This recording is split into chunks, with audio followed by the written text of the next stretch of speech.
belajar tentang Israel, dari Israel zaman Alkitab sampai Israel modern.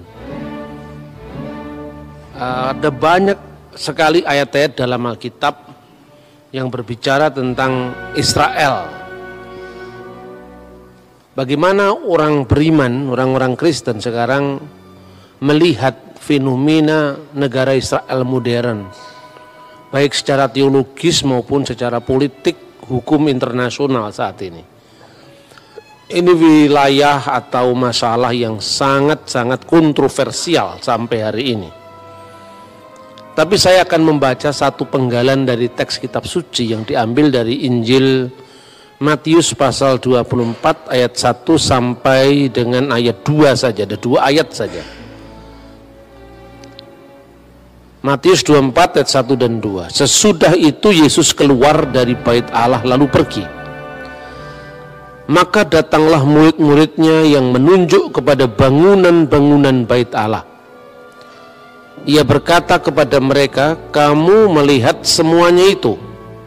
Aku berkata kepadamu, sesungguhnya tidak satu batu pun di sini akan dibiarkan terletak di atas batu yang lain, semuanya akan diruntuhkan." Jadi Yerusalem itu bangunan yang menjadi sangat penting, sentral, itu adalah yang disebut Beit Hamikdas, bait suci. Pertama-tama dibangun di zaman Raja Israel kuno, yaitu Salomo. Tapi bait Allah ini mengalami penghancuran pada masa Nebukadnezar. Lalu orang-orang Israel mengalami pembuangan di Babel.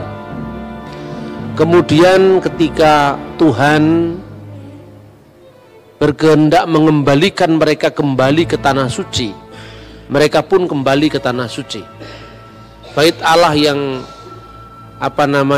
sudah hancur itu lalu diusahakan untuk dibangun kembali.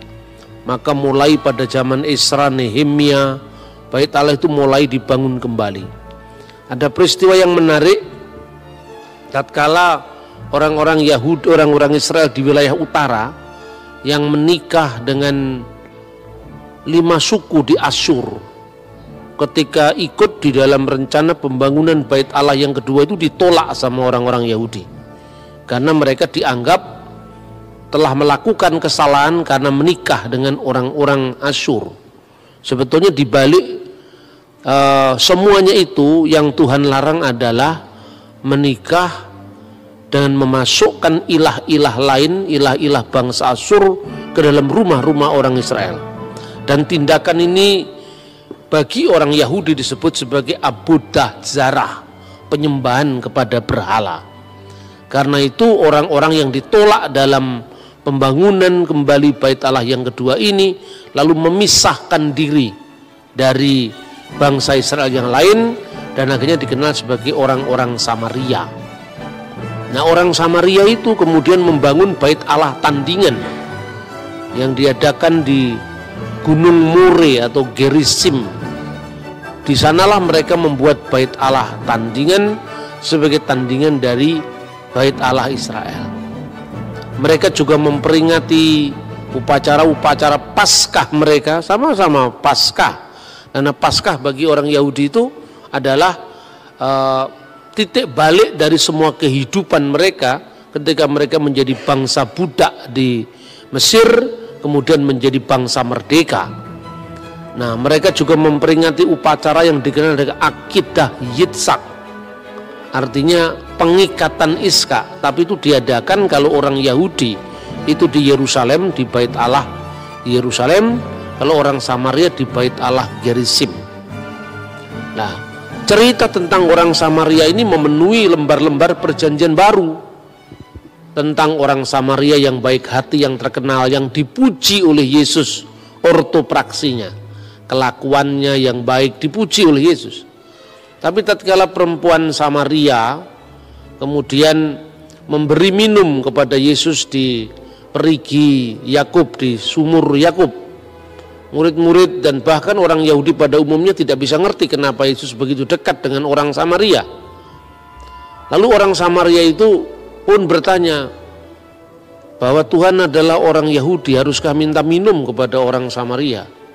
Yesus secara ortopraksi, kelakuan hidup yang benar, itu memuji orang Samaria. Akan datang saatnya, dan kini sudah tiba saatnya kamu tidak menyembah Allah di gunung ini, maksudnya di gunung Gerizim, kiblatnya orang Samaria, tidak pula di Yerusalem. Karena Allah itu roh, maka hendaknya setiap orang menyembah dia dalam roh dan kebenaran. Ungkapan yang sangat terkenal di dalam Yohanes pasal 4 ayat 24. Tetapi Yesus selalu mengatakan dalam konteks orang Samaria itu, bahwa keselamatan itu datang dari bangsa Yahudi. Artinya di sini Yesus memilih secara ortodoksia, secara kebenaran ajaran. Yesus tidak rekomendasi orang Samaria kebenaran, karena itu keselamatan itu datang dari orang Yahudi. Tetapi secara ortopraksia, secara perilaku hidup yang benar, buah-buah dari iman yang benar, Yesus juga memuji orang Samaria. Nah, itu sekilas tentang perbedaan orang Samaria dan orang Yahudi yang kemudian melatari bagaimana banyak kisah-kisah di dalam Perjanjian Baru tentang termasuk bait Allahnya. Berabad-abad sampai pada zaman Yesus itu orang Yahudi dan Samaria itu saling mengutuk dan tidak menyapa. Yesus membenarkan perilaku yang baik dari orang Samaria, sekalipun Yesus tetap menekankan keselamatan itu datang dari bangsa Yahudi. Ritual-ritual orang Samaria masih sama dengan ritual orang Yahudi. Misalnya, yang paling terkenal itu adalah Akedah Yitzhak. Akedah Yitzhak itu adalah pengikatan Iskak. Nah, di dalam upacara Yahudi di Yerusalem, itu pusatnya ada di Bait Allah, Yerusalem. Diperingati setiap tahun baru Yahudi yang dikenal Rosh Hashanah. Mereka membaca teks itu, Kejadian pasal 22 ayat 2. Tetap orang Samaria juga melakukan ritual yang sama. Disebutkan misalnya di sana tentang perintah untuk mengorbankan Iskak. Wa yumerkhahna et bincha et yehidka aser ahabta et yitzak vilehleka el aret hamurya. Firman Tuhan, ambillah anakmu yang tunggal, yaitu Iskak, yang kau kasih, yaitu Iskak, dan bawalah dia ke tanah Moria. Karena orang Samaria tidak mengakui kota Yerusalem sebagai kota di mana Ishak pernah dikorbankan, maka kata Moria dibaca dengan More, dan itu ditafsirkan sebagai bukit Gerizim, Gunung Ebal di Samaria. Nah, ini contoh, kalaupun di situ ada orang yang menuduh bahwa Samaria memiliki Taurat yang berbeda, ya betul, tetapi secara seluruhnya sama. Kecenderungan untuk mengubah Moria menjadi More itu karena orang Samaria justru konflik sama orang Yerusalem atau orang Yahudi di Yerusalem. Tapi yang lain-lain semuanya sama. Soal Paskah misalnya, soal Paskah sama, orang Samaria memperingati Pesah, tanda darah, pengorbanan anak domba, semua sama. Ketika orang Yahudi di Israel dan Tuhan memberikan 10 bala kepada bangsa Mesir, di setiap rumah yang pintunya ada tanda darah anak domba, maka kemudian firman Tuhan katakan, ketika aku melihat tanda darah itu, maka aku akan melewati mereka. Wiraiti hadam, ketika aku melihat darah itu, ufesah, maka aku akan lewat, maka aku akan lewat alaihem, atas mereka. Dari kata Pesah kemudian menjadi kata Paskah, Passover, itu pun ritualnya sama. Orang Yahudi menggunakan simbol, yaitu potongan daging anak domba, sejenis salad. Setiap tanggal 15 bulan Nisan mereka melakukan perjamuan Paskah. Lalu ketika roti dipecah-pecahkan, kemudian anggur sengsara dituangkan, itu urutan-urutannya ternyata persis sama dengan urutan-urutan perjamuan akhir Yesus. Jadi kekristenan itu sama sekali bukan menciptakan sesuatu yang baru, tradisi baru, tetapi benar-benar merupakan penggenapan dari perjanjian lama. Waktu mengangkat roti, orang Yahudi memecah-mecahkan roti itu, dan kepala keluarga dari keluarga Yahudi yang mengadakan Paskah itu, dan semuanya laki-laki. Makanya tidak mungkin ada perempuan yang duduk di kursi di meja perjamuan. Maka yang namanya Da Vinci Code dan sebagainya nggak usah dilihat, itu orang yang ngawur itu kan. Bagaimana seorang perempuan bisa duduk di meja perjamuan Pesah? Lalu pada saat itu kepala keluarga itu mengungkapkan kata-kata, inilah roti sengsara yang dimakan nenek moyang kita di Mesir. Itu bahasanya Aram, bukan bahasa Ibrani. Jadi dalam liturgi Yahudi itu sudah ada unsur Aramaik, unsur Ibrani. Ketika membaca kitab suci mesti bahasa Ibrani. Tapi beberapa ritual Yahudi itu bahasanya Aram. Misalnya halahama annia diakalu afahtana bi'ar'a Misrayim. Inilah roti sengsara yang dimakan nenek moyang kita di tanah Mesir. Itu bahasanya Aram. Ketika mereka mengakhiri setiap ibadah mereka, mereka mengucapkan Ose Shalom, itu Ibrani. Ose Shalom bimromau Uya ase Shalom alainu Wekal Yisrael Wimru imru amin. Itu Ibrani. Doa-doa mereka, doa berkat roti dan anggur, semua juga doa Ibrani. Baruch atah Adonai Elohenu melek ha'ulam, ya, purei bihagaben, yang telah memberkati buah anggur dan seterusnya. Doa Yahudi juga mengenal doa bahasa Aram, misalnya ketika mengucapkan doa Kadis. Doa Kadis itu pakai bahasa Arab.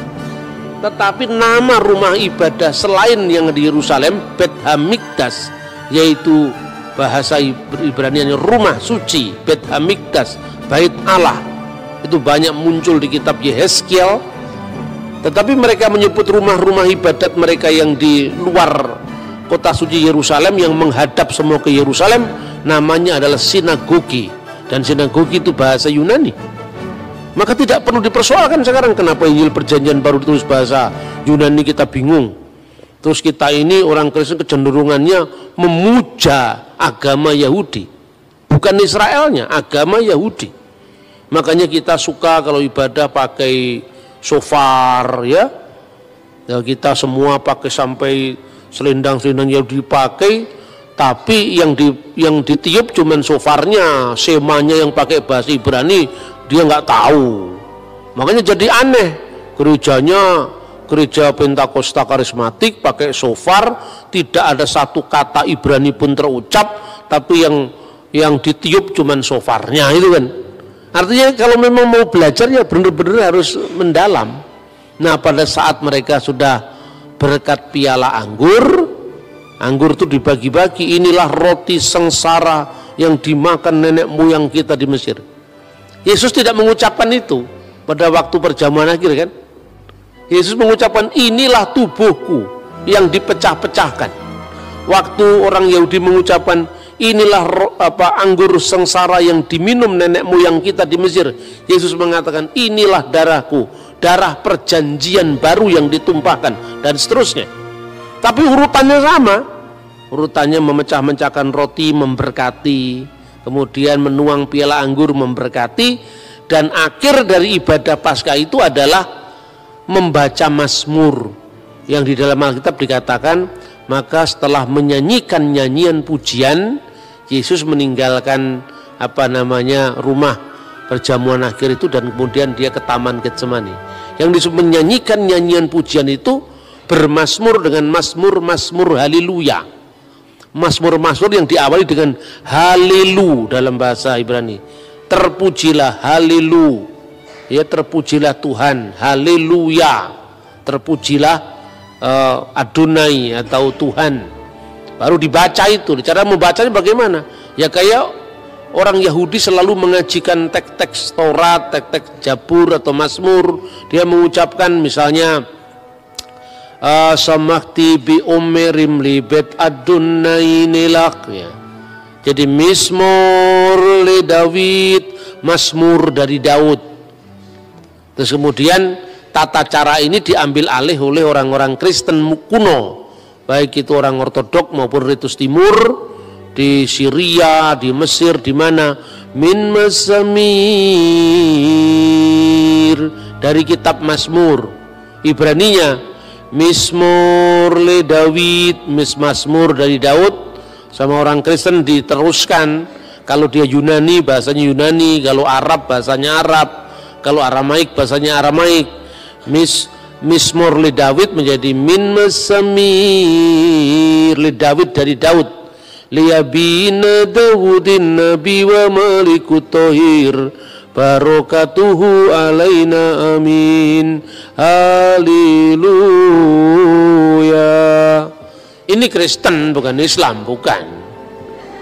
Nah, bahwa Islam mirip dengan itu urusannya mereka. Wong itu kita sebelum Islam sudah ada, Yahudi, Kristen sudah membaca kitab sucinya dengan begitu. Nah, ini saudara-saudara Paskah. Orang Yahudi memahami Paskah itu apa? Paskah keluaran dari tanah Mesir. Maka setelah mereka memecah-mecahkan roti, meminum anggur itu, mereka mengatakan, sekalipun inilah kisah Paskah di mana Tuhan dengan tangannya yang perkasa telah menyelamatkan bangsa kita dari perbudakan di tanah Mesir menuju ke tanah perjanjian. Sekalipun kita memiliki kecerdasan, kekayaan, hikmat apapun, tetapi tidak ada yang bisa mengalahkan kisah penyelamatan Paskah. Lalu pada saat orang Yahudi sudah dibuang diaspora, dia menambahkan frasa begini pada saat perayaan Paskah. Hari ini dulu kita bangsa budak, kita bangsa merdeka. Harapannya menjadi bangsa merdeka.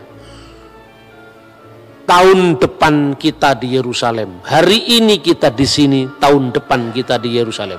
Frasa ini ditambahkan ketika mereka sudah mengalami pembuangan yang kedua. Sejak Jenderal Titus meratakan Yerusalem, bait Allah menjadi tanah sesuai dengan nubuatan Yesus tadi.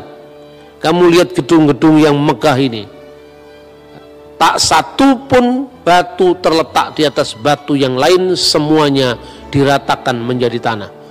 Sejak satu bangsa Yahudi mengalami diaspora di seluruh dunia, tetapi setiap Paskah mereka selalu mengatakan Lesana haba'ah Birusalaim, tahun depan kita di Yerusalem.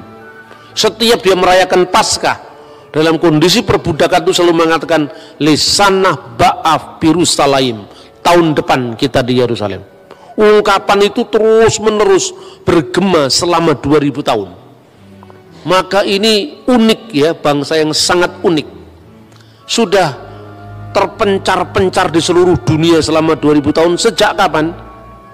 Sejak runtuhnya bait Allah pada masa Jenderal Titus.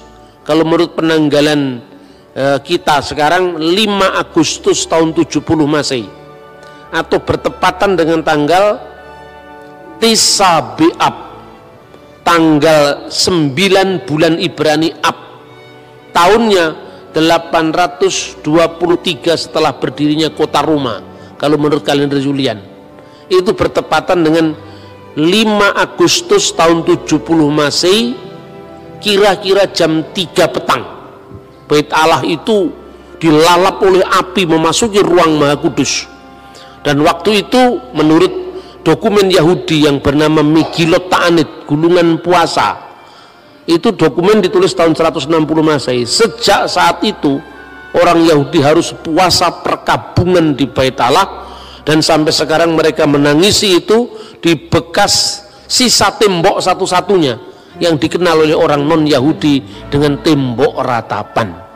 Istilah tembok ratapan itu sebetulnya ejekan orang non Yahudi. lebih populer disebut dalam bahasa Arab Haitun al-Mubaka, tembok ratapan. Orang Yahudi sendiri suka menyebut dengan tembok barat, Hakotel Hama'arafi, tembok barat. Mereka tersinggung kalau disebut tembok ratapan, karena orang-orang non-Yahudi yang lihat orang Yahudi menangis-nangis di tembok itu, maka disebut Haitun al-Mubaka, tembok ratapan.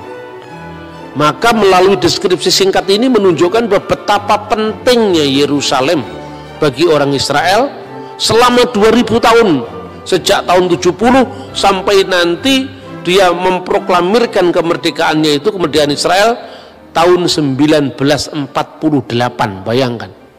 Jadi lebih kurang kira-kira 1910-an tahun, kira-kira hampir kira-kira dari tahun 70 Masehi sampai tahap 1948. 1900 tahun lebih mereka terpencar-pencar di seluruh dunia, dan mereka kembali ke tanah air mereka semula, yaitu Israel. Itu catatan Alkitab, itu nubuatan Alkitab, ya kan? Karena itu unik, bagaimana hukum internasional tidak kalang kabut dalam menentukan status Israel, sementara negeri itu sudah mengalami pendudukan demi pendudukan dari kekuasaan bangsa asing. Maka karena pentingnya kota suci Yerusalem, secara khusus kota suci Yerusalem yang disebut Ir HaKodes, kota suci Yerusalem, tetapi juga Eret HaKodes, tanah suci Israel, atau Eret Yisrael, tanah Israel. Itu begitu penting bagi orang Yahudi. Nah, lalu secara kronologi dari zaman ke zaman, kita melihat bagaimana sekarang ini kota suci Yerusalem secara khusus dan tanah Israel pada umumnya itu menjadi perebutan antara Israel dan Palestina. Nah, ada yang membawa dalil agama, ada yang tidak membawa dalil agama, dan itu menarik. Karena apa? Ya, banyak orang Kristen bingung kemudian menyikapi itu. Katanya itu Israel menjajah Palestina, Pak. Nah, orang lain lagi mengatakan, oh tidak, itu memang haknya Israel. Tapi yang satu ekstrim mengatakan pokoknya peta Israel harus tidak boleh ada di muka bumi. Itu tuntutannya Hamas, tuntutannya kelompok-kelompok Islam garis keras. Begitu di dalam forum-forum kajian bersama-sama, Kristennya ikut-ikut ngomong, kita harus memperjuangkan hak Palestina. Iya betul, hak rakyat Palestina. Tetapi dalam konteks ini tidak usah harus kemudian menyangkal deskripsi Alkitab tentang Israel, kan gitu kan? Nah, satu pihak ketika kita membela Israel, juga kita tidak boleh tutup mata terhadap penderitaan rakyat Palestina yang menjadi korban konflik itu. Karena banyak orang Palestina itu bukan hanya orang Muslim, orang Kristen juga ada di antara mereka. Bahkan orang Muslim pun ada yang menjadi warga negara Israel. Jadi warga negara Israel itu ya ada orang Yahudi mayoritas, Kristen urutan ketiga, Muslim urutan kedua. Jadi justru orang Kristen itu minim sekali di negara Israel. Jadi ini fakta-fakta yang kadang-kadang tidak dilihat oleh orang Indonesia. Bahkan begitu bebasnya orang Muslim di Israel, mereka ini sudah mulai menerjemahkan Al-Quran dalam bahasa Ibrani. Maka muncul Quran bahasa Ibrani sekarang itu sejak tahun 1970-an udah terbit itu. Judulnya itu Ha-Quran Hamifwar, Quran yang mulia. Kalau Bismillahirrahmanirrahim diterjemahkan Beshem Elohim Haraham Harahman Viharahum. Beshem Elohim Harahman Viharahum, itu Bismillahirrahmanirrahim. Alhamdulillahirabbil alamin hodu ladunai Elohenu melekha ulamim. Itu Al-Fatihah itu. Jadi tidak setiap Anda ngomong Elohim langsung automatically itu Kristen, apalagi kita sudah pakai nama misalnya GBI Elohim, belum tentu, karena di sana Elohim dipakai orang Islam. Begitu juga kata Allah belum tentu itu Islam, karena di Timur Tengah bahkan sebelum zaman Islam istilah-istilah Arab itu sudah dipakai oleh orang Kristen. Terbukti apa? Prasasti-prasasti atau batu-batu bertulis yang berbahasa Arab itu ditemukan sebelum zaman Muhammad lahir dan kebanyakan ditemukan di gereja Kristen gitu. Jadi kita ini kan kadang-kadang Islamnya lebih Arab ketimbang orang Arab, Kristennya lebih koboi dari orang Barat. Akibatnya Kristen dibatasi dengan bahasa Ibrani. Lalu kalau kita tidak ngomong Yeshua HaMashiach seolah-olah tidak sah. Iya toh? Orang Yahudi tidak pernah ngomong Yahweh, kita Yahweh Yahweh. Itu dari mana itu? Kan itu kan? Lebih parah lagi ketika Anda baca Perjanjian Baru, tidak sepotong pun itu kata Yahweh muncul di sana. Jadi tren sekarang. Nah, saudara-saudara, kita akan batasi pembahasan kita merunut bagaimana sejarah Israel, ya. Ketika kemudian mereka terpencar-pencar di seluruh dunia itu, mereka itu ada yang ada di barat, ya, di Eropa barat, ada di Eropa timur, ada yang di benua timur seperti Yaman, Mesir, India. Itu banyak orang Yahudi. Makanya kalau Anda membaca sejarah Islam, kota Yastrib, kota Madinah sebelum dijadikan kotanya Islam yang disebut Madinatun Nabi, itu ada 3 suku Yahudi yang di sana. Kemungkinan mereka juga datang setelah tahun 70 terusir dari Yerusalem.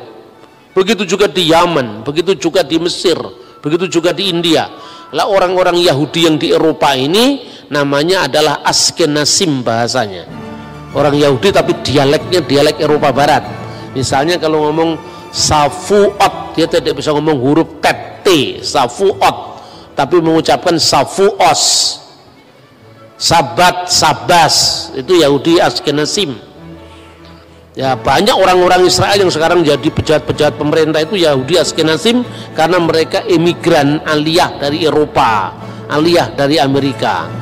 Tapi kalau mereka dari Yahudi Spanyol, orang-orang Yahudi Spanyol itu lebih fasih bahasa Ibrani. Kalau ngomong Safuot ya Safuot. Safuot itu Pentakosta maksudnya. Kalau ngomong Sabat ya Sabat. Baruh atah Adonai Elohenu melek olam, bahasanya lebih fasih. Begitu juga orang Yahudi itu dinamakan orang-orang Yahudi Sephardim, yang di barat, Eropa Barat, Amerika, Yahudi Askenazim, yang Yahudi di wilayah Eropa Timur, Spanyol secara khusus namanya Sephardim. Orang-orang Yahudi yang di Yaman, di Mesir itu namanya Misrahin. Jadi ada 3 kelompok itu bahasanya, dialeknya agak beda. Dan bahasa Ibrani sekarang cukup bisa dibedakan dengan bahasa Ibrani klasik dalam Alkitab. Nah, tapi satu mujizat luar biasa yang kita lihat, Pak. Bahasa Ibrani itu menjadi bahasa mati selama 2000 tahun. Bayangkan, 2000 tahun itu cuma jadi bahasa-bahasa di tempat ibadah. Paling-paling kalau di anak orang Yahudi dia membaca Shema Yisrael Adonai Elohenu Adonai Echad. Itu kalau orang-orang Sephardim bahasanya begitu. Jadi mendayu-dayu kayak Islam, bukan kayak Islam. Islam kayak ini lebih tepat karena ini lebih tua daripada Islam. Adonai Elohenu Adonai Echad, sambil meniup shofar itu. Terus kemudian kan mirip dengan Hayyalas Shalah. Tapi kalau dia orang Yahudi dari Spanyol, orang Yahudi Spanyol yang mengucapkan. Kalau orang Yahudi Askenazim mirip Protestan, mirip Katolik, karena pengaruh Barat Kristen itu kuat. Misalnya Shema Yisrael Adonai Eloheinu Adonai Echad. Itu kalau Yahudi yang di Barat. Tapi baik yang Shema Israel maupun yang Shema Yisrael, jangan salah paham, dua-duanya nggak percaya Yesus. Itu yang penting. Jadi jangan ke Yahudi-Yahudian, sudahlah warisi gereja yang apa adanya. Kita ini mewarisi multikulturalisme gereja. Ya karena Yesus itu memang Tuhan segala bangsa. bukan hanya miliknya satu suku bangsa tertentu. Maka kalau kita membaca Alkitab pun, warisan bahasa yang multilingual itu kita warisi. Perjanjian lama itu bahasa Ibrani mayoritas, tapi ada beberapa pasal dari perjanjian lama bahasa Aram. Separuh dari kitab Daniel itu bahasanya Aram. Seluruh perjanjian baru bahasanya Yunani, tetapi stylenya Aramaik. Banyak kata-kata Aram yang muncul, misalnya Gabata, Evata, sebetulnya Edfata. Di apa itu di ejaan Yunani jadi Evata, Tali Takum, Eli Eli lama sabaktani. Itu kan bahasa Aram. Jadi stylenya itu bahasa Aram, tapi memang lingua franca saat itu bahasa Yunani. Nah, orang ini begitu fanatiknya mengatakan, karena Yesus orang Israel, Yesus harus berbahasa Ibrani. Orang Israel tidak berbahasa Ibrani, bahasa Aram waktu itu. Bahasa Ibrani itu hanya bahasa untuk pengajian Torah, bahasa untuk membaca kitab Torah, bahasa untuk membaca kitab Tehillim atau Mazmur atau Nevim atau Nabi-Nabi. Tapi sehari-hari mereka, Yesus berdialog dengan Pilatus pakai bahasa Yunani. Yesus bicara dengan para muridnya, Petrus, Andreas, bahasa Aramaik. Yesus bicara di sinagoga, menerima kitab gulungan Nabi Yesaya, bahasa Ibrani. Lah kita malah ikut-ikut Islam, Arab semua, kita Ibrani semua, anti Yunani itu kan. Kita ini aneh, dikasih banyak bahasa cuma memutlakkan satu. Justru itu ciri khas kekristenan yang tidak dimiliki oleh agama lain. Nah itu loh, maka sebetulnya kita ini berbahagia menjadi seorang Kristiani karena kita mewarisi Ibrani, kita mewarisi Aramaik, kita mewarisi lingua franca Yunani. Saya tanya, kalau seandainya semua perjanjian baru kamu andaikan ditulis dalam bahasa Ibrani, bagaimana Paulus menginjil ke Malta, ke Athena, ya kan? Daerah wilayah Yerusalem ke arah barat itu semua bahasa Yunani sebagai lingua franca. Coba apa paling sederhana dari apa yang dikatakan dalam kitab suci. Misalnya, tatkala kita menyebut satu orang namanya Petrus, sekaligus bernama Simon, sekaligus bernama Kefas, itu 3 bahasa. Simon itu Ibrani, Kefah itu Aram, menjadi kata Kefas tadi Kefah. Kemudian Petrus itu Yunani. Bayangkan, itu menunjukkan bahwa dia mewarisi warisan multilingual. Kalau Anda orang Manado atau orang ini begitu jadi Kristen, nama-nama lokalnya hilang. Tetapi kalau Anda orang Jawa, nama lokalnya masih ada, ditambahi nama Kristen, nama Sansekerta, kan itu kan kemajemukan masyarakat. Nama saya Bambang itu nama Jawa, Jawa asli itu. Tapi Jawa sejak abad 16, zaman abad 13, 14 Majapahit belum ada nama Bambang. Itu nama sejak zaman Mataram.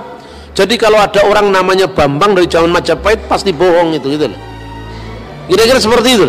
Gampang sekali dengan bahasa itu. Nur itu bahasa Arab, Sena itu bahasa Sansekerta. Dari satu orang saya ini nama saya 3 bahasa. Karena apa? Masyarakat saya Jawa itu masyarakat yang multilingual. Tetapi ketika Islam masuk ke Aceh, bahasa lokalnya hilang semua. Abdul Ghafur, Abdul Aziz, Muhammad, Ahmad, Ramadan, namanya itu semua kan hilang namanya. Di Manado, bahasa lokalnya Manado seperti misalnya nama Pingkan jarang didengar. Tapi semua satu kampung namanya Maria, namanya Marta, sampai sulit membedakan. Benar nggak?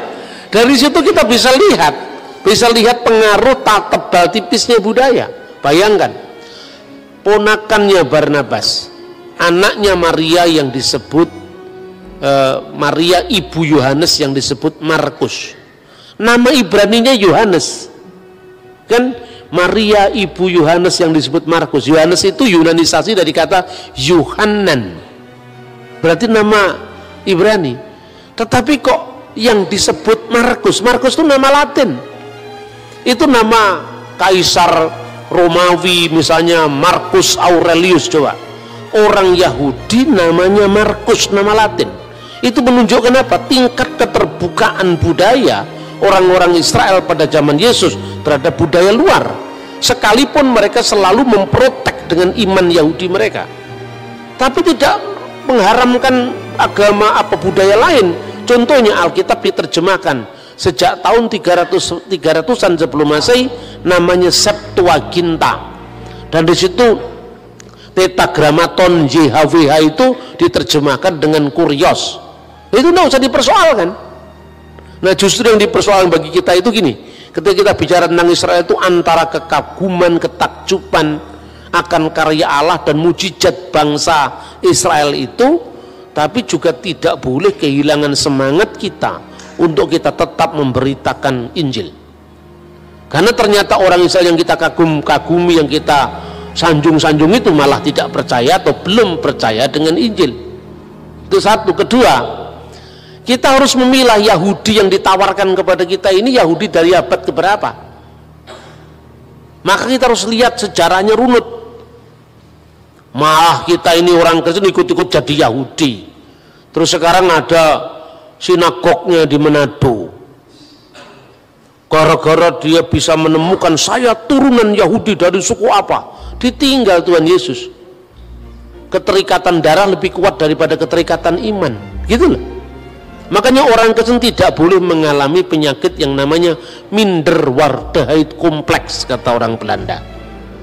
Jadi penyakit minder ini yang membuat Anda ini pengikut Yesus kok minder, kan gitu kan, nggak boleh yang seperti itu. Kita harus memilah Yahudi yang ditawarkan kepada kita ini Yahudi dari abad keberapa. Maka kita harus lihat sejarahnya runut. Malah kita ini orang Kristen ikut-ikut jadi Yahudi. Terus sekarang ada sinagognya di Manado. Gara-gara dia bisa menemukan saya turunan Yahudi dari suku apa, ditinggal Tuhan Yesus. Keterikatan darah lebih kuat daripada keterikatan iman, gitu loh. Makanya orang Kristen tidak boleh mengalami penyakit yang namanya minderwaardigheid kompleks, kata orang Belanda. Jadi penyakit minder ini yang membuat Anda ini pengikut Yesus kok minder, kan gitu kan, nggak boleh yang seperti itu. Nah, saudara-saudara yang terkasih dalam Tuhan, dengan munculnya agama Islam, kota Yerusalem punya status baru, yaitu kota suci ketiga setelah Mekah dan Madinah. Tapi itu kapan mulainya? Maka semua klaim-klaim baik itu Yerusalem itu miliknya Islam, itu tanah wakaf sampai akhir zaman misalnya, kemudian dia Yahudi, untung orang Kristen tidak terlalu ikut mengklaim. Karena apa? Bagi orang Kristen Yerusalem baru itu lebih penting ketimbang Yerusalem sekarang. Sekalipun keterikatan kita dengan Yerusalem lama ini tetap ada, karena ini historis sifatnya, sejarah sifatnya, antara nubuat dan penggenapan, antara simbol dan hakikat. Makanya tidak mungkin ada perjanjian baru tanpa perjanjian lama. Tidak mungkin ada Israel baru yang disebut gereja tanpa Israel yang lama. Sedangkan simbolnya aja mulai Pesah, Paskah juga sama kok. Kitabnya orang Yahudi utuh-utuh kita terima tanpa revisi apapun. Soal beda terjemahan itu lazim lah. Yang luar biasa kan gini, orang dituduh kitabnya palsu. Ini pembahasan besok. Bayangkan 2000 tahun lebih Samaria Yahudi berpisah. Kurang dari 2000 tahun sejak tahun 90 Masehi Kristen dan Yahudi berpisah. Tapi Tauratnya masih sama, yaitu Taurat Musa itu loh, dari Kejadian, Keluaran, Imamat, Ulangan, Bilangan, Ulangan, sama.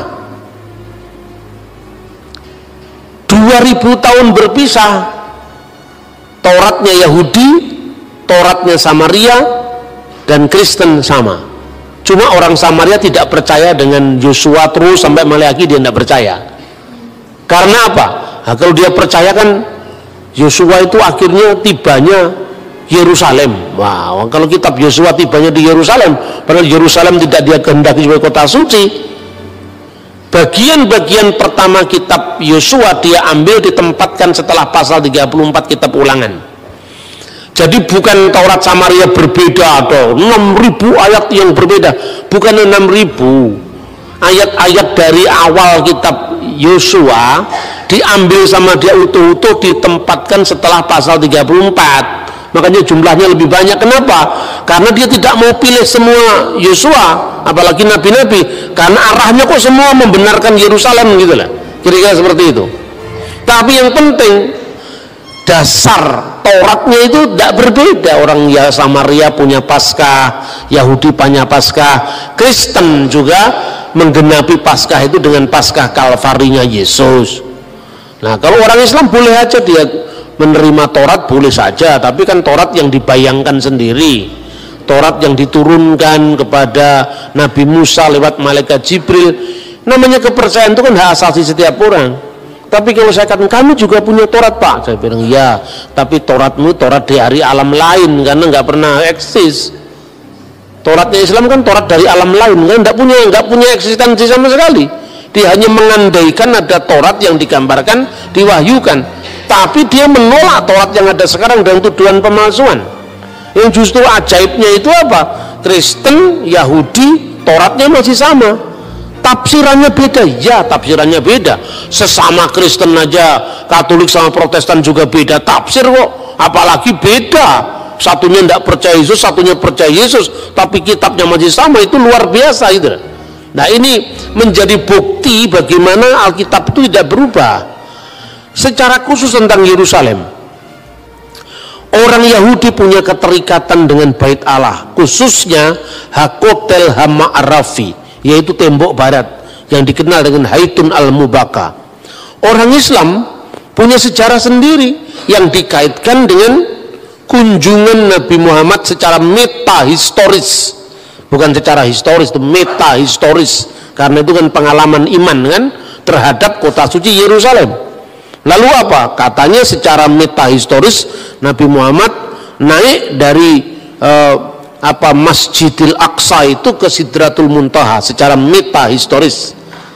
Ya, makanya di atas tempat di mana menurut pandangan Islam dulu Nabi Muhammad naik ke Sidratul Muntaha, kemudian sejak zamannya Khalifah Abdul Malik bin Marwan tahun 695 didirikan masjid yang dikenal Dome of the Rock, Masjid Kubatus Sokroh, Masjid Kubah Biru, Kubah Mas, Masjid Kubah Mas. Lalu kira-kira tahun 705 anaknya dari Abdul Malik bin Marwan, namanya Khalifah Walid bin Abdul Malik bin Marwan, mendirikan satu masjid yang dinamakan sesuai dengan ayat Al-Quran. Maha suci Allah yang telah menjalankan hambanya pada malam hari dari Masjidil Haram ke Masjidil Aqsa. Berdasarkan kata Masjidil Aqsa, yaitu masjid yang jauh, Khalifah Walid bin Abdul Malik bin Marwan jauh setelah zaman Nabi Muhammad menamakan masjid ini berdasarkan surat Isra tadi, dinamakan Masjidil Aqsa tahunnya 705, sementara Nabi Muhammad meninggal 632. Maka saya gunakan kata-kata metahistoris, ya, seperti itu, saudara. Maka bagaimanapun alasannya, orang Islam mengakui itu sebagai tempat suci. Orang Kristen dia punya Golgota juga di dekatnya Bait Allah itu. Tapi karena orang Kristen memahami Yesus tidak ada di sini lagi, dia sudah bangkit, dia secara emosional tidak terlalu terikat pada kota Yerusalem. Dia terikat pada nama Tuhan Yesus, lebih terikat pada peristiwa kebangkitan Yesus itu. Meskipun orang Kristen juga sangat mencintai kota Yerusalem karena eksistensi Golgota ada di sana. Nah, jadi tiga kelompok ini memiliki pengalaman historis terhadap kota suci Yerusalem. Lalu Palestina dan Israel secara politik, bagaimana dia memahami klaim-klaim ini kan? Ya. Lalu klaim historis itu miliknya Palestina atau miliknya Israel? Kita uji pertama. Sekarang kita uji klaim Israel dulu. Orang Israel selama 2000 tahun mereka selalu berdoa, berharap, mendamba. Mereka selalu mengatakan, tahun ini kita di sini lasana habba'ah Yerusalem, tapi tahun depan kita di Yerusalem. Itu bukti liturgis bahwa mereka selalu merindukan kota Yerusalem sekalipun mereka terserak-serak di seluruh dunia.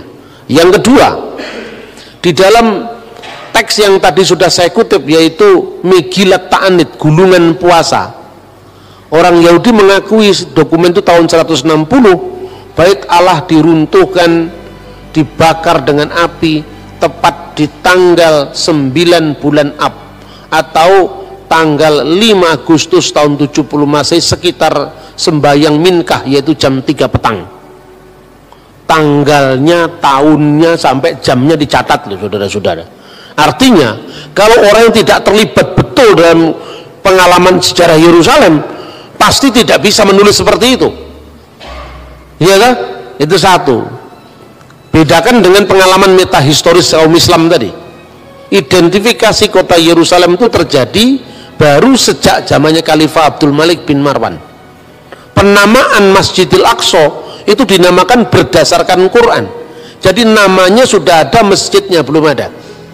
Artinya ini berbeda dengan pengalaman orang Yahudi di mana jamnya, tanggalnya, tahunnya, ritualnya masih ada sampai hari ini yang namanya puasa perkabungan Tis'a B'Ab. Kemudian data di luar Alkitab.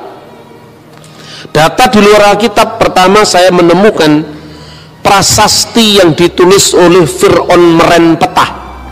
Itu berkuasa kira-kira tahun 1213 sampai dari 1203 sebelum Masehi. Dalam prasasti Fir'aun Merenpetah itu disebutkan Zir-Il, maksudnya Israel, Zir-Il Plat Ben Terat. Israel telah dibiarkan gersang, benihnya tidak ada lagi. Ini setelah peristiwa Eksodus. Jadi Fir'aun Merenpetah itu hidup setelah Fir'aun Eksodus yang menceritakan penaklukan terhadap Yerusalem, terhadap Israel. Kemungkinan dia telah menyerang wilayah Israel yang waktu itu sudah menetap jadi wilayah atau kekuasaan bangsa Israel pada zaman setelah Yosua. Itu bukti-bukti di luar teks kitab suci. Kedua, bukti-bukti dari zaman setelah Raja Daud, yaitu prasasti batu Mesa Stone yang ditemukan di Yordan. Kalau saudara pergi ziarah ke Israel, Anda akan menemukan replikanya itu di Gunung Nebo, di gereja Fransiskan Katolik. Di situ ada data arkeologinya yang namanya batu Mesa. Di situ tertulis itu zamannya Israel sudah terbelah menjadi dua. Israel di Samaria, Yehuda di Yerusalem. Kira-kira prasasti itu muncul tahun 850, ada kata-kata Omri Melek Yisrael. Omri Raja Israel. Jadi artinya Israel sebagai negara yang berdaulat dengan teritorial tertentu itu sudah ditulis dalam prasasti Merenpetah dari abad 12 sebelum Masehi. Bahkan ada tertulis dalam inskripsi-inskripsi dari musuhnya Israel, yaitu Raja Mesa, yang kisahnya juga ada dalam Alkitab. Itu disebutkan prasasti batu Mesa itu 850 sebelum Masehi. Nah sekarang kita menguji bagaimana klaimnya Palestina.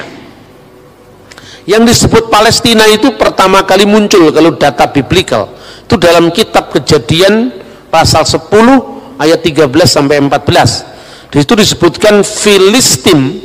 Kata Filistin, Palestina, Filistin adalah keturunan Kaslihim. Kemudian Ulangan pasal 2:23 dia menyebut tentang orang-orang Filistin dari Kaftor.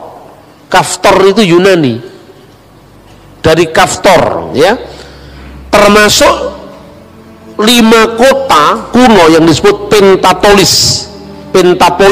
Polis itu kota, Penta itu 5. Apa itu? Gaza, Askelon, Asdod, Ekron, dan Gad. Maka kita melihat Goliat dari Gad itu menjadi wilayahnya orang Palestina. Wilayahnya di mana? Dari seberang selatan ke utara, dari lembah Gaza hingga sungai Yarkon. Tetapi orang Palestina yang disebutkan di sini tidak pernah eksis jadi sebuah negara, hanya pendatang baru dari Kaftor. Maka di dalam terjemahan Alkitab Septuaginta, mereka disebut dengan 3 nama. Pertama, Pulistin, Palestina; Hellenas, orang-orang Yunani karena mereka datang dari wilayah Yunani; atau Alopuloi, bangsa-bangsa lain, sebagai terjemahan dari kata-kata Goyim. Ini termasuk orang Goyim di luar Israel. Penemuan arkeologi akhir-akhir ini menunjukkan bahwa tempat-tempat di wilayah misalnya Asdod, Askalon, Gad, itu banyak ditemukan tulang-tulang babi. Artinya apa? Daerah itu pasti dulu daerah yang dihuni oleh orang-orang Filistin purba. Nah, pertanyaannya, Filistin purba ini tidak pernah eksis jadi negara. Berarti berbeda dengan Israel yang jelas eksis jadi negara. Prasasti Meren Petah, prasasti batu yang ditemukan di Yordan tadi, batu Mesa di Yordan, Mesa Stone, jelas itu ada eksistensi sebagai negara.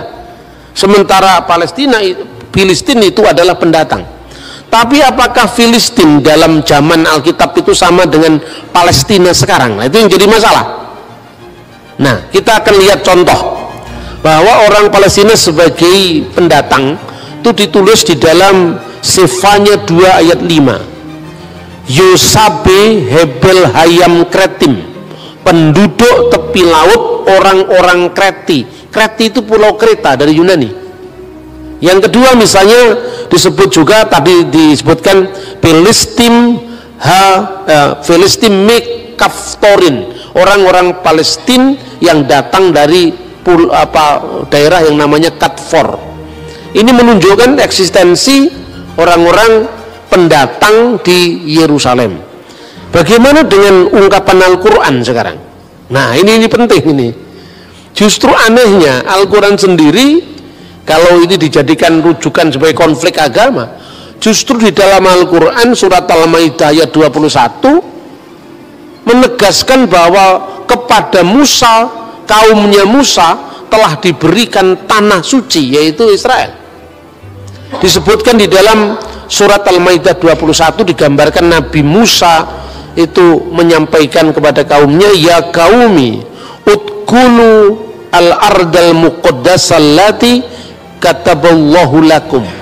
Wahai kaumku, ya qaumi udkhulu, masuklah al-ardal muqaddas, ke tanah suci, allati, yang oleh Allah kataballahu lakum, diberikan kepadamu.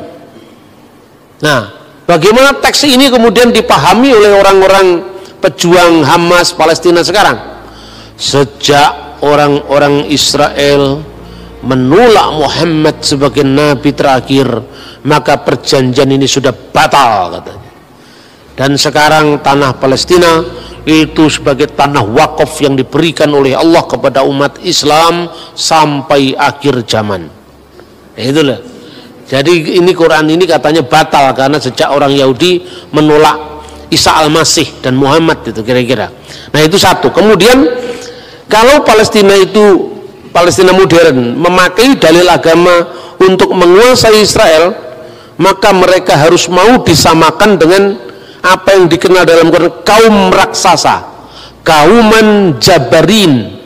Kauman jabarin, orang-orang raksasa yang diusir dari tanah suci bersamaan dengan masuknya kaum Musa.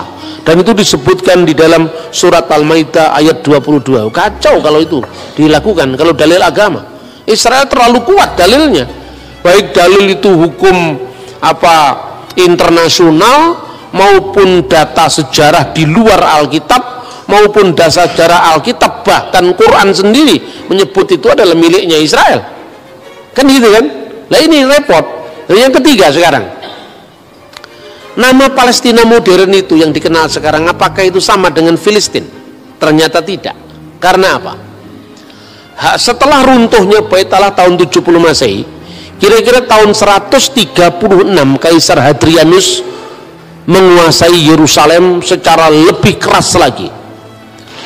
Pasca pemberontakan Bar Kokhba itu oleh Rabi Yahudi saat itu ditahbiskan jadi putra bintang, itu adalah Mesias. Tapi ketika Bar Kokhba kemudian ditundukkan oleh Romawi, maka orang-orang Yahudi semua terusir semua.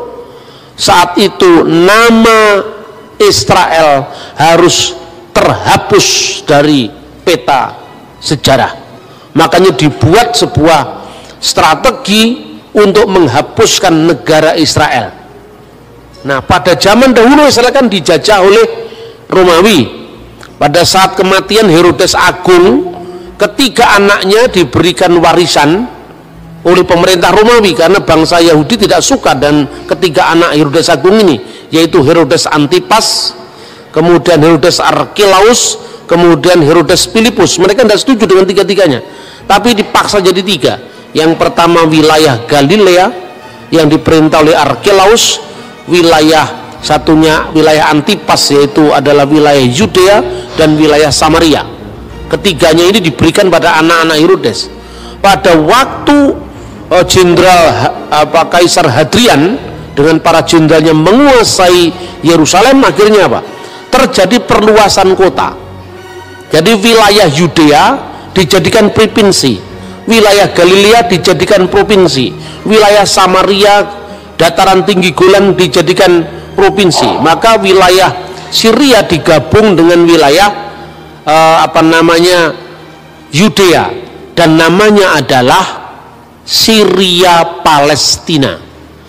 Nama Palestina justru yang mengangkat itu adalah kaisar pagan yang namanya Hadrianus.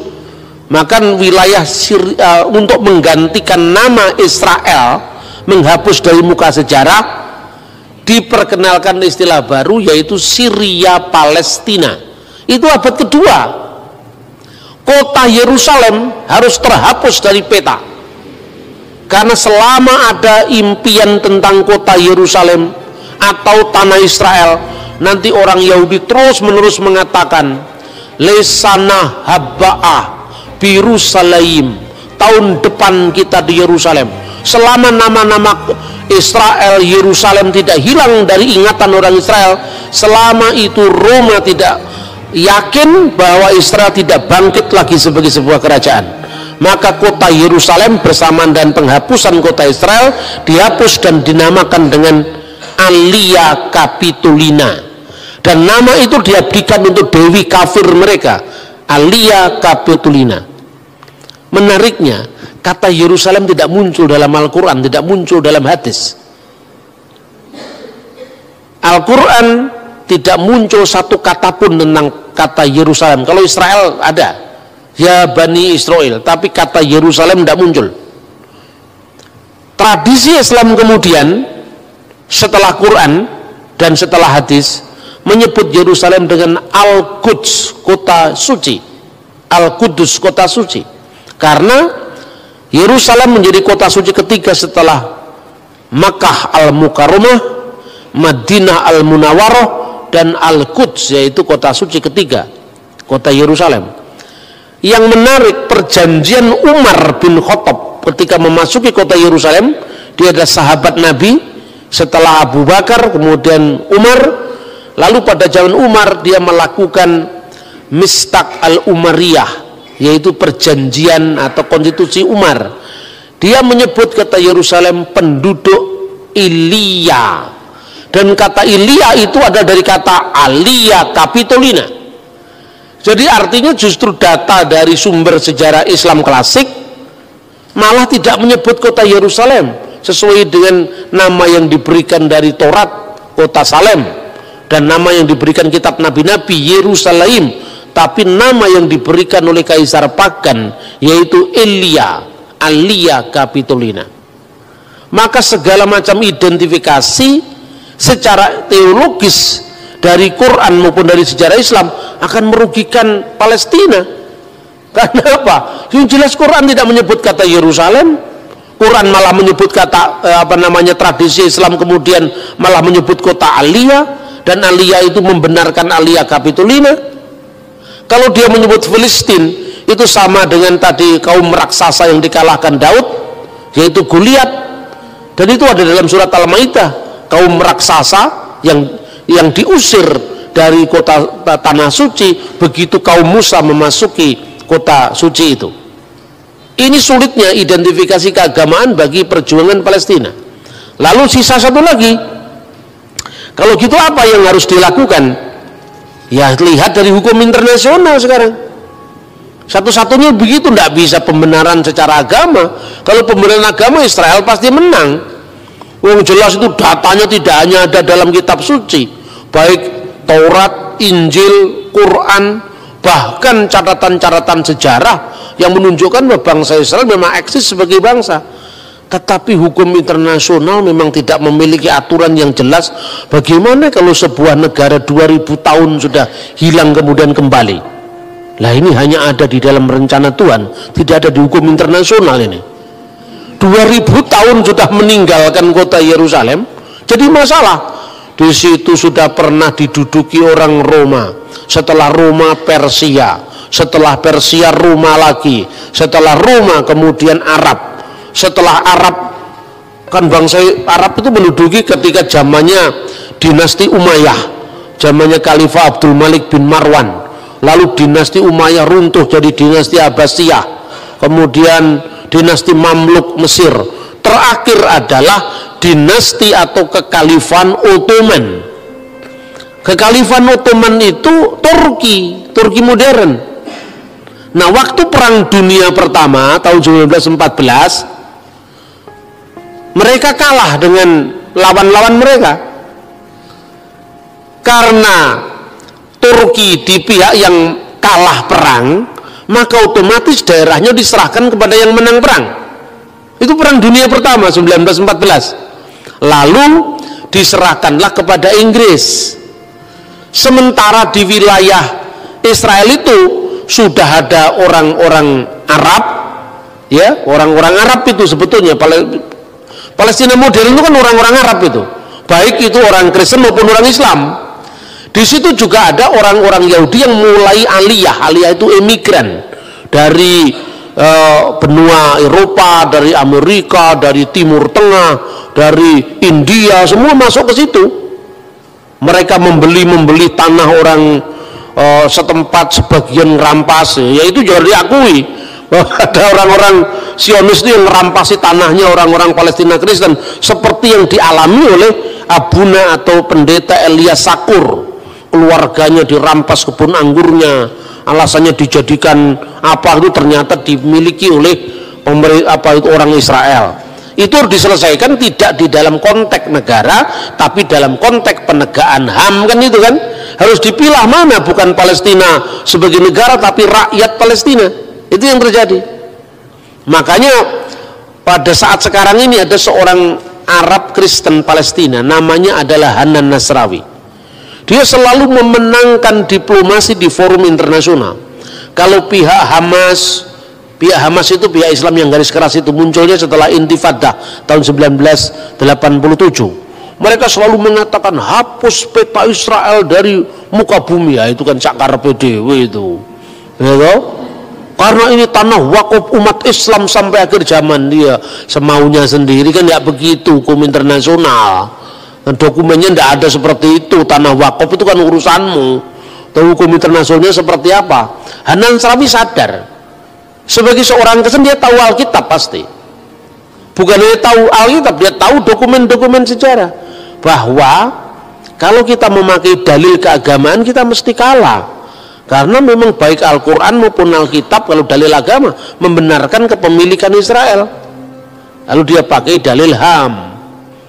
Waktu saat ada konflik tanah, bahwa ada orang-orang Israel yang menguasai tanah itu secara paksa, pembayaran ganti rugi nggak dilakukan, orang itu terusir. Terus ditanya di forum internasional, di PBB, orang yang bersangkutan itu dihadirkan. Ini tanah milik siapa? Negara Israel mengklaim ini tanah wilayah Israel. Ya, saya tahu ini wilayah Israel. Tapi tanah itu miliknya siapa? Ini tanahnya pemerintah Republik Indonesia, tapi gereja ini sertifikatnya namanya siapa? Kan itu kan persoalannya. Tetangga sebelah itu masa ada sertifikat miliknya Republik Indonesia? Itu enggak kok. Sertifikatnya ini punya siapa? Misalnya punya Tuan Samuel. Tuan Samuel berasal dari mana tanah ini? Dari bapak saya Tuan Daud. Bapak Daud, Tuan Daud dari mana? Oh, dari kakek saya Tuan Sulaiman. Oh, jelas. Mana sertifikatnya? Ini sertifikatnya. Sertifikat ini tidak dicabut ketika Israel menguasai tempat ini. Terus kemudian forum internasional mengatakan, serahkan ini kepada yang punya. Bahwa wilayah ini sekarang menjadi wilayah Israel, itu no problem. Silahkan, wong itu wilayah negara. Tapi sertifikatnya siapa? Ya, orang ini serahkan. Kalau kamu mau beli, ya beli dengan harga yang layak. Itu yang terjadi. Jadi antara penyelesaian secara HAM, secara pribadi, dengan penyelesaian secara politik. Sama dengan gini lah. Indonesia dulu kan milik dijajah Belanda, ya toh? Setelah dijajah Belanda kita merdeka. Tanah yang kita miliki ini tanah nenek moyang kita sebelum Indonesia merdeka, ya toh? Berarti sekarang mentang-mentang Indonesia merdeka, terus yang punya ini misalnya orang Timor yang sekarang masuk Portugis. Kemudian dikatakan, oh tidak bisa, kamu orang Timur, ini tanah orang Timur-Timur, ini tanah sekarang miliknya Republik Indonesia. Betul Pak, ini miliknya Republik Indonesia, tapi ini yang beli kakek saya Pak. Lah kamu warga negara apa? Warga negara Timur-Timur. Iya kan, sejak zamannya Pak Habibie Timur-Timur lepas dari Indonesia. Ini negara ini menguasai milik saya, ini jelas ini pembelian dari kakek saya, kira-kira seperti itu. Nah, ini yang dilakukan dengan pendekatan HAM oleh orang-orang Palestina Kristen seperti Hanan Nasrawi dan sebagainya. Tapi sekarang kita runut bagaimana sejarahnya Israel secara modern. Setelah tahun 1914 Turki kalah perang, Palestina diserahkan kepada Inggris karena pihak pemenang. Lalu Inggris mengeluarkan mandat yang namanya Deklarasi Balfour.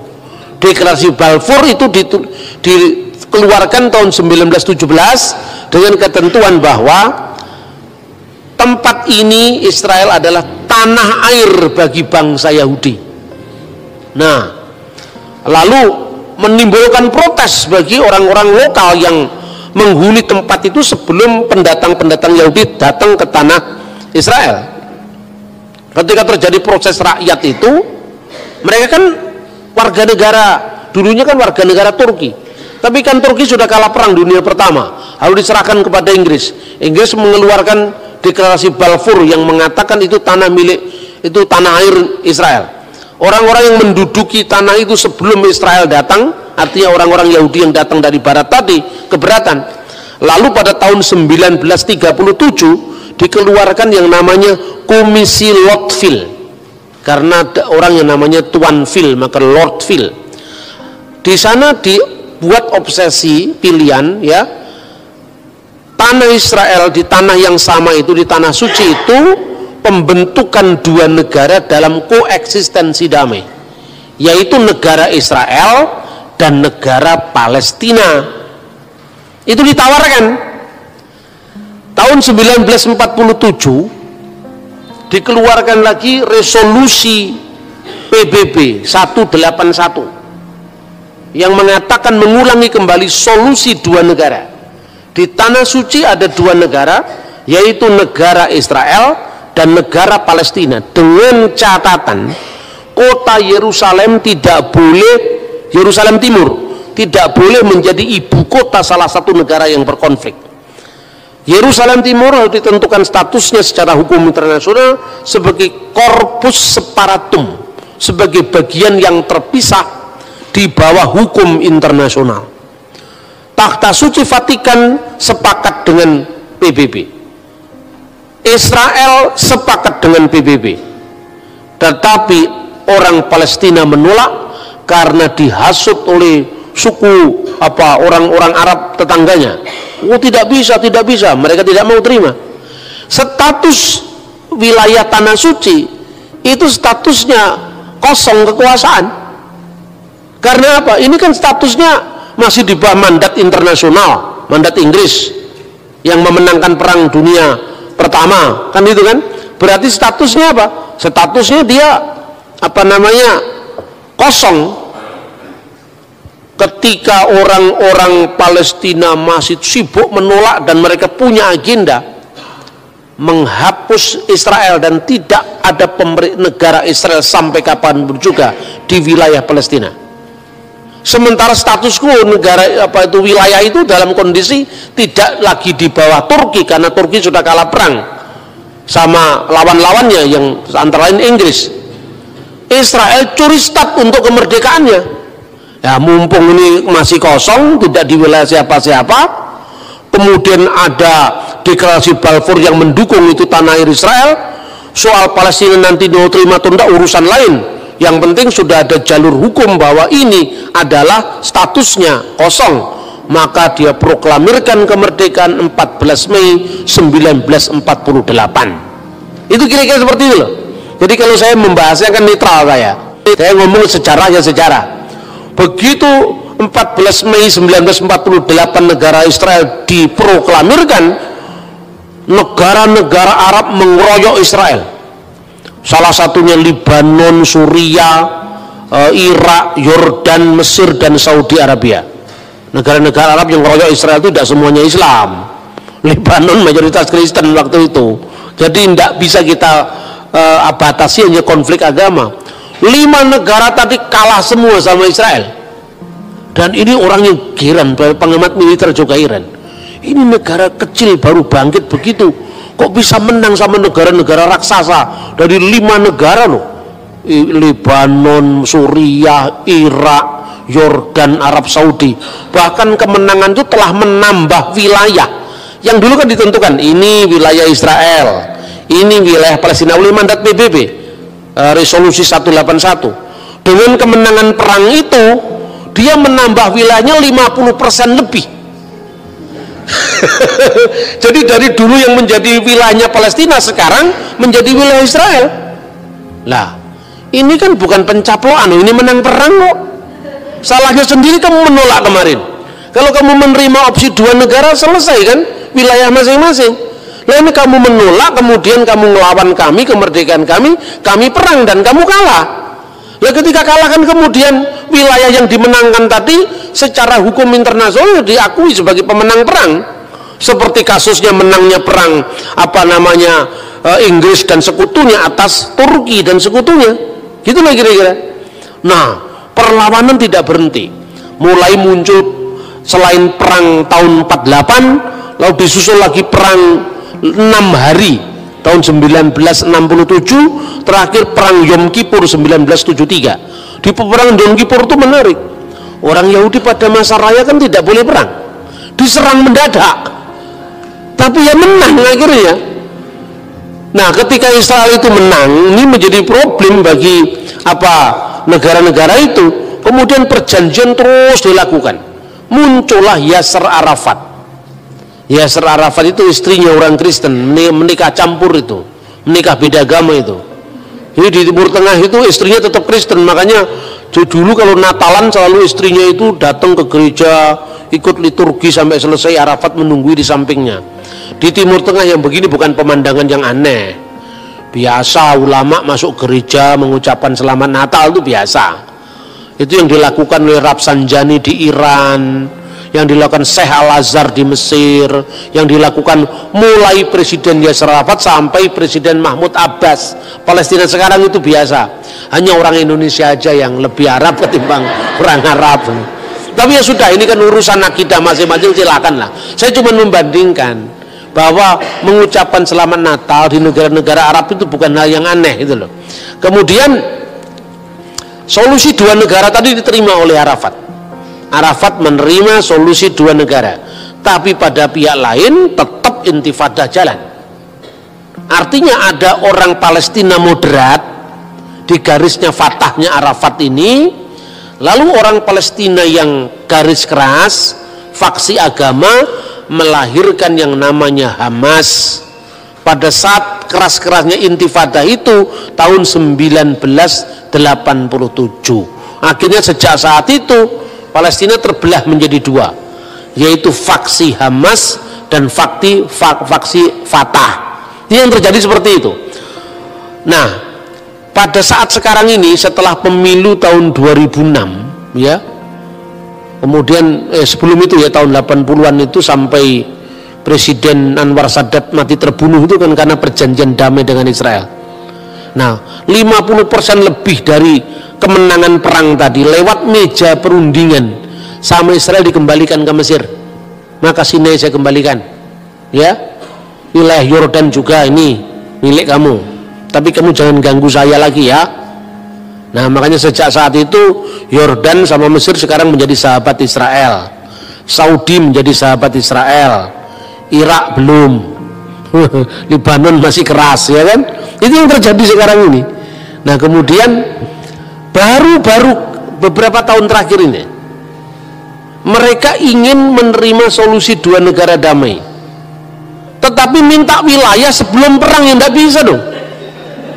Loh, kamu kemarin kan ngelawan perang, setelah perang saya menang, masa wilayah yang sebelum perang yang ditentukan PBB kamu minta lagi? Tidak bisa. Jadi itu dikatakan pencaplokan wilayah-wilayah Palestina, itu sejatinya tidak seperti itu. Ini secara apa? Nah, kemudian baru beberapa tahun terakhir ini mereka ingin menerima solusi dua negara damai, tetapi minta wilayah sebelum perang, yang tidak bisa dong. Loh, kamu kemarin kan ngelawan perang, setelah perang saya menang, masa wilayah yang sebelum perang yang ditentukan PBB kamu minta lagi? Tidak bisa.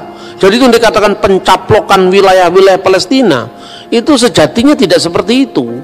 Ini secara apa, jujur. Kemudian yang terakhir, pemindahan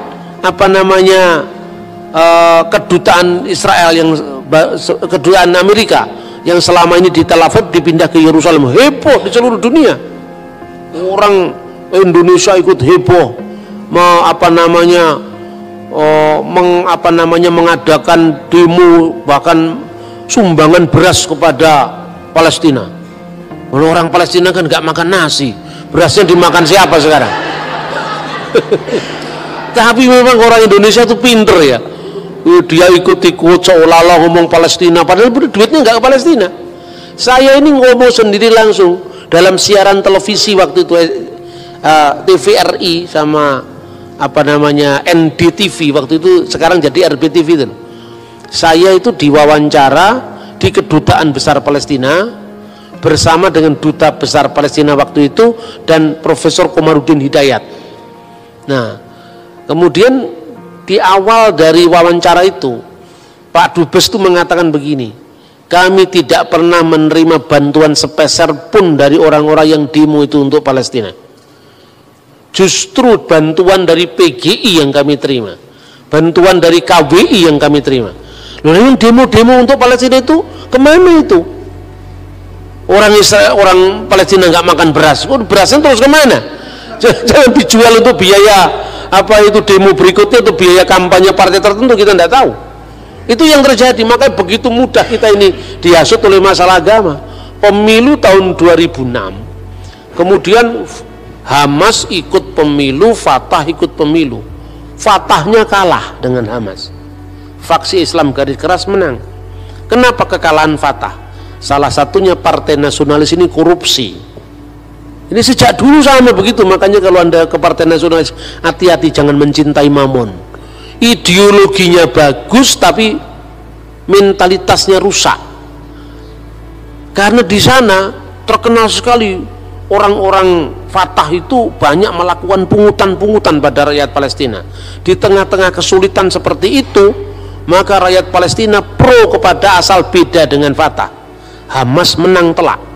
Waktu menang telak itu, kemudian negara-negara barat kebingungan, wah ini kalau partai garis keras ini menang, ini tidak ada lagi perundingan terhadap Israel. Maka kemudian salah satunya bantuan untuk Palestina, yang itu sebenarnya tersalur nggak tahu kemana, untuk bikin merakit bom itu nggak tahu kemana, itu langsung ditarik. Kemudian setelah ditarik diadakan lobbying lagi, waktu Ismail Haniyeh masih menjadi Perdana Menteri, tapi presidennya dari Fatah, yaitu Mahmud Abbas. Nah sekarang ini jujur, wilayah Gaza itu wilayah menjadi markasnya Palestina, faksi Hamas. Wilayah West Bank, wilayah jalur tepi barat itu wilayahnya Fatah sampai hari ini.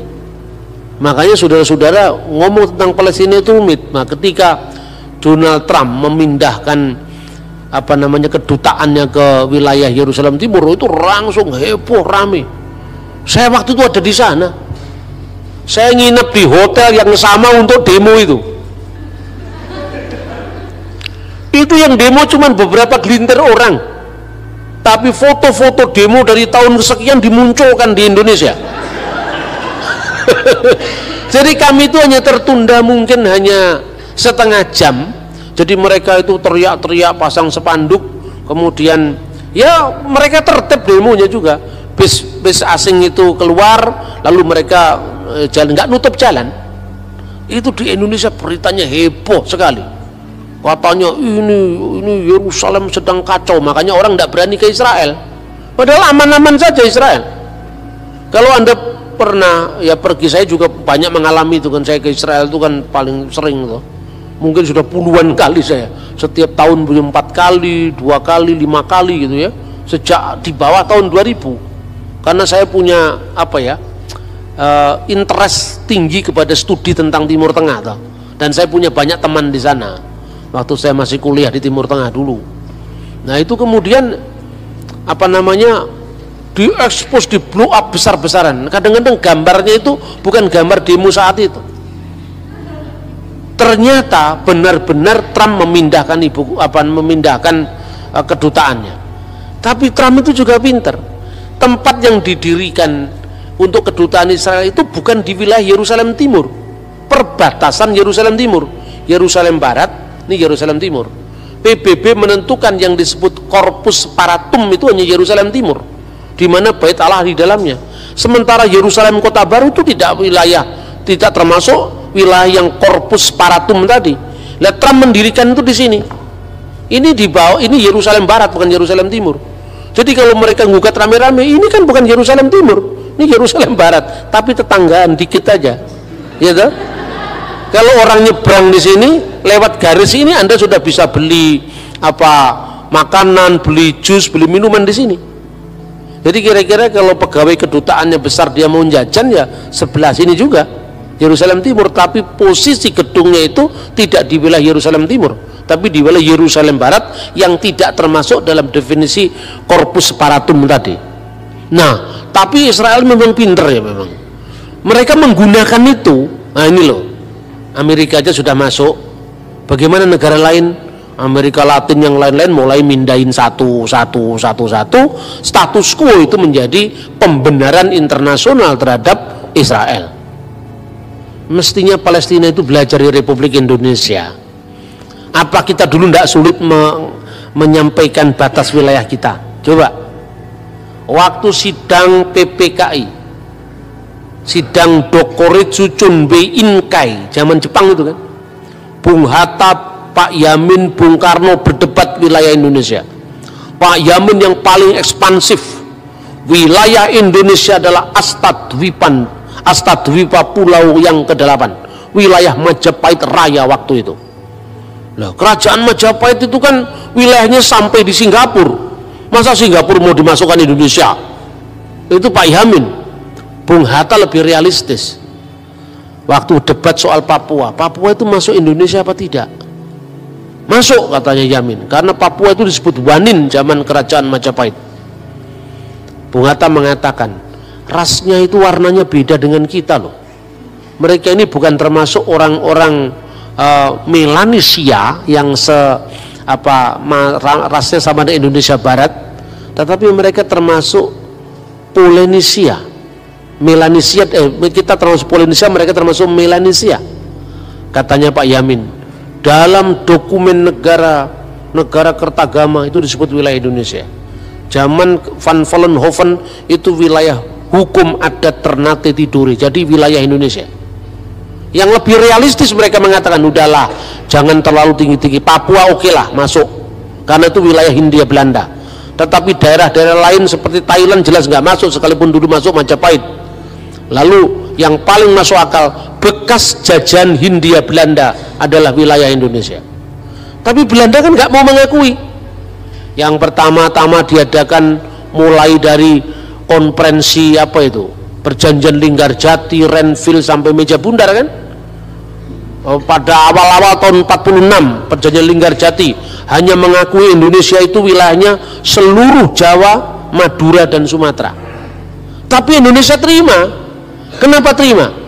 ini kan sebagai titik pijak secara hukum bahwa de facto mereka mengakui kemerdekaan kita. Itu jeniusnya para founding fathers kita. Oke, sementara akui saja, nanti menjalar, itu loh kira-kira. Kemudian tahun 48 diadakan lagi yang namanya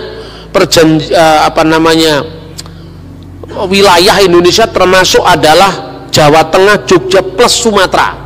Nah, lebih panjang lagi ya. Kemudian Indonesia menerima 3 delegasi asing. Waktu itu Amerika Serikat, Australia dan Belgia.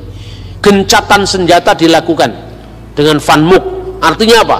Kalau sudah delegasi asing masuk ke Indonesia, berarti secara hukum internasional de facto dan de jure diakui ini wilayah Indonesia.